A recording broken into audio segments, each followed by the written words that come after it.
Проект начинается не с абстрактных понятий, а с совершенно конкретных возможностей. Спикер рассказывает школьникам о действующих в России молодежных проектах. Среди них «Движение первых», «Большая перемена» и, конечно, «Ломоносовский клуб». Ребята слушают с большим интересом. Для многих это реальный шанс заявить о себе, найти единомышленников и получить поддержку своих начинаний. Благодаря таким некоторым возможностям, например, я в августе летала в Москву на всероссийский слет.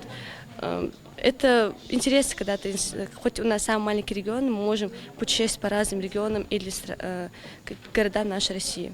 Формат не скучный урок, а живой диалог. На следующей лекции речь идет о 17 фундаментальных ценностях, которые во все времена двигали нашу страну вперед. Они утверждены правительством Российской Федерации. Конкретно моя сегодняшняя тема по лекции – это гуманизм. Гуманизм сегодня.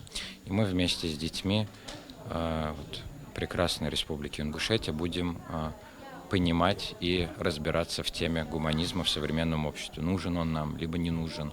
Будем разбираться в истории, в ценности гуманизма, которая несет он в общество. И в целом понимать, что для современного молодого человека гуманизм. Лекторы обоза затрагивают широкий спектр тем от значимости семейных ценностей до влияния окружающего мира на мировоззрение. У каждого школьника свое мнение насчет того, какая ценность стоит на первом месте. Семья – это самая важная вещь, которая есть у человека. Семья будет поддерживать человека в трудном моменте. Все мы хотим иметь достижения, но семья поможет. Проект «Ломоносовский обоз. Сила в смысле» реализует автономная некоммерческая организация «Звезда» при поддержке Федерального агентства по делам национальностей и Дома народов России совместно с Минпросвещения РФ. Кантышевская 4-я школа – лишь первая точка на карте республики. В рамках проекта посещаем 7 регионов Кавказа и посетили уже множество школ. Конкретно в Ингушетии у нас запланировано посещение 30 школ.